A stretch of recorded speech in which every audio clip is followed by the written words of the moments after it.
डाला, क्योंकि चोर चोर मौसेरे भाई है। ये मैं नहीं कह रहा हूँ, बड़े गुरु ने कहा। अग्निवेश पहुंच गए वहां। अग्निवेश ने मन से कहा कि राम का जन्म यहाँ हुआ था, इसका क्या प्रमाण है? मैंने कहा कि हुजूर मेरे पास प्रमाण है। कहने लगे कि प्रमाण आप दीजिए।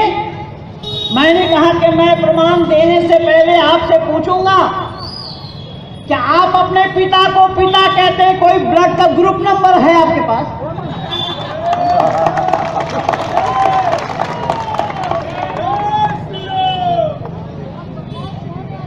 तो बोले क्या मतलब? मैंने कहा आप अपने पिता को जो पिता कहते हैं उसका ग्रुप नंबर आपके पास है, आप अपने पिता को पिता क्यों कहते हैं? बोले माँ दिखा देती है, माँ बताती है, माँ समझाती है, माँ सुनाती है। मैंने कहा कि बाजारी माँ तो जिसको चाहे उसको बता दे। अब बताने को कौन सा इसका मतलब ये थोड़ा ही हुआ कि बाजारी माँ जिसको चाहे उसको बतला देंगे, आप उसे पिता मानेंगे। तो मैंने कहा अगर माँ के कहने पर आप उन्हें पिता मान रहे हैं तो भारत माँ भी आंख में उंगली डालकर बतला रही है कि राम का जन्म अयोध्या में ही हुआ था। तो आपको आपत्ति क्यों है? अगर आपको आपत्ति है तो फिर आप ही हमें बतला दीजिए, चाहे दिल्ली के जामा मस्जिद को बतला देंगे, मैं वही मानूंगा। मक्का और मदीना में जाकर के आप बता देंगे, मैं वहां मानूंगा। जेरूसलम में बैतुल मुकद्दस को बतला देंगे, वहां मैं मानूंगा। अगर विरोध आपका है तो बताना आपको पड़ेगा, और अगर आप नहीं बता सकते हैं तो जो कायदे की बात है वो मैं बता रहा हूं, उसे आपको मान लेना चाहिए।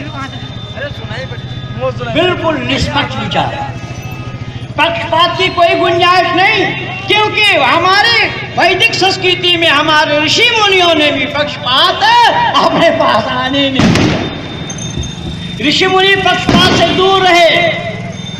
ऋषि मुनियों के लिए पक्षपात वाली कोई बात नहीं, और ऋषि मुनियों को जो उपदेश मिला है, जो सृष्टा है हमारा, इस ब्रह्मांड का रचयिता, रचने वाला परमात्मा के पास भी कोई पक्षपात नहीं है। परमात्मा समान रूप से सबको उपदेश दिया है।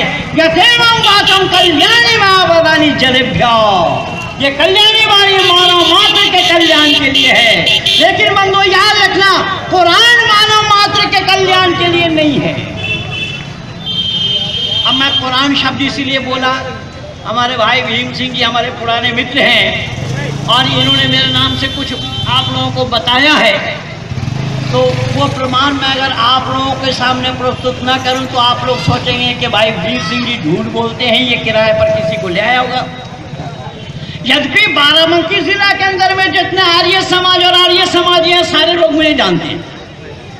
मैं बहुत आया आपके रसोली मसोली जितना जो कुछ भी है, मसोली में भी कई इस्लाम के मानने वालों को मैं शाकाहारी बना रखा हूँ, जहाँ रफ़ी अहमद किदवाई साहब का गाँव है।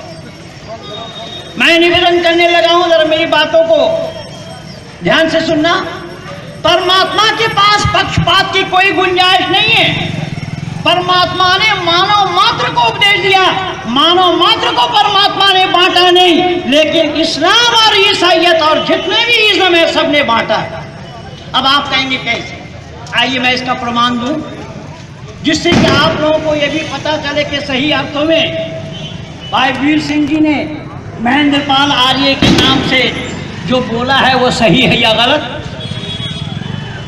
कुरान कहता है या अय्युहल्लज़ीना आमनू, ईमान लाने वालों, आप जैसे बेईमानों के लिए कुरान का उपदेश नहीं है। अब ईमान लाने वालों किनको कहते हैं? तो ईमान के जो दायरे हैं उस ईमान के दायरे में जाएंगे तो पता लगेगा कि आमन्तु बिल्लाहि व मलाइकतिही व कुतुबिही व रुसुलिही वल यौमिल आखिर वल क़द्रि खैरिही व शर्रिही मिनल्लाहि तआला वल बाअस बअदल मौत। देखिए यहाँ ईमानदार किसको बताया गया, और यही मेरी लिखी हुई पुस्तक आप देख रहे हैं वहाँ पर गाड़ी के ऊपर लगा हुआ है।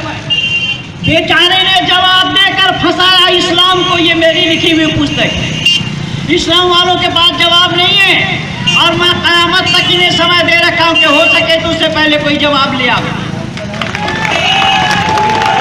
मेरी लिखी हुई पुस्तक आप यहाँ देख रहे हैं, वह दिव्य पुस्तक को मैं 6 लिख चुका हूँ अब तक।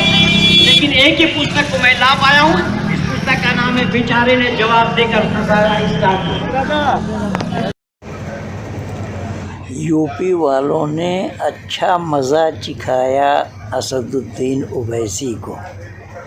जो असदुद्दीन ओवैसी इतना भांज रहा था कि मोदी चले जाएंगे हिमालय में, योगी चले जाएंगे अपने आश्रम में, इंशाअल्लाह हम देख लेंगे, तो इंशाअल्लाह भी फेल हो गया और इंशाअल्लाह मिथ्या प्रमाणित हो गया। ये असदुद्दीन ओवैसी को अब लोग यूपी में लालटेन जलाकर ढूंढ रहे हैं, मोमबत्ती हाथ में लिए ढूंढ रहे हैं कहाँ है असदुद्दीन ओवैसी। असदुद्दीन ओवैसी को लोग ढूंढ रहे हैं और असदुद्दीन ओवैसी के द्वारा ही इंशाअल्लाह शब्द मिथ्या प्रमाणित हुआ, क्योंकि इंशाअल्लाह देख लेंगे, इंशाअल्लाह ये करेंगे, इंशाअल्लाह वो करेंगे, ये सारा पोल खुल गया। इंशाअल्लाह कुछ नहीं कर सकता है, अल्लाह के ज़िम्मे में कुछ भी नहीं है, ये केवल मिथ्या प्रभाव है। वमा तशाऊन इल्ला यशाअल्लाहु रब्बुल आलमीन, अल्लाह ने ही कहा। अब इसको पलट करके देखेंगे तो योगी आदित्यनाथ जी को यूपी का मुख्यमंत्री बनाना अल्लाह ने चाहा।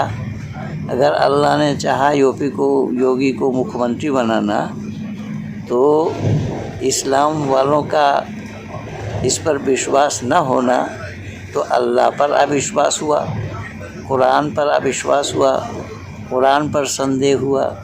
ये सारा दोष इस्लाम जगत में लग रहा है। इसलिए इस्लाम वालों समझ जाओ अच्छे ढंग से कि तुम कपोल कल्पित बातों को लिए ढो रहे हो। सच्चाई कुछ भी नहीं है, कुछ भी सत्य के नज़दीक नहीं है, सत्य से कोसों दूर है। इसीलिए सत्य का ग्रहण करो, असत्य को त्याग दो। खुदू माँ सफ़ा वर्गा माँ कज़र, जहाँ कहीं भी सफाई हो उस सफाई को लो। और तुम्हारा अल्लाह को मिथ्या प्रमाणित कर दिया है योगी आदित्यनाथ जी ने और नरेंद्र भाई मोदी ने। जो धता रह गया, धरा के धरा रह गया इंशाअल्लाह। अब अभी भी भरोसा करोगे इंशाअल्लाह पर, अभी भी भरोसा करना, बेतों की बातें होगी। ये केवल और केवल किताबी जमा खर्च है। यही तो कारण बना कि आज इस्लाम को अलविदा लाखों की तादाद में लोगों ने कर दिया है, अलविदा कह दिया है। इसमें चिल्पो कर रहे हैं, पर सब चिल्पो ये सामने प्रमाणित हो गया है। यूपी के चुनाव कुरान को भी मिथ्या प्रमाणित कर दिया, इस्लाम को भी मिथ्या प्रमाणित कर दिया, इस्लाम वालों की मान्यता को भी मिथ्या प्रमाणित कर दिया। इसलिए इंशाअल्लाह धरा के धरा रह गया है। अब तो सच्चाई को अपनाओ, सच्चाई को जानो। सच के बिना मानव जीवन सफल नहीं है। मानव कहलाने के अधिकारी नहीं बनते। मानव अगर कहलाना चाहते हो तो मुसलमान कहना बंद करो। इसलिए मैं चाहूँगा ये यूपी वाला चुनाव, ये सामने जो हुआ है, ये सब के लिए नज़ीर बनी है, नज़ीर। इसलिए नज़र खोलो और सच्चाई को स्वीकार करो। धन्यवाद के साथ पंडित महेंद्र पाल आर्य।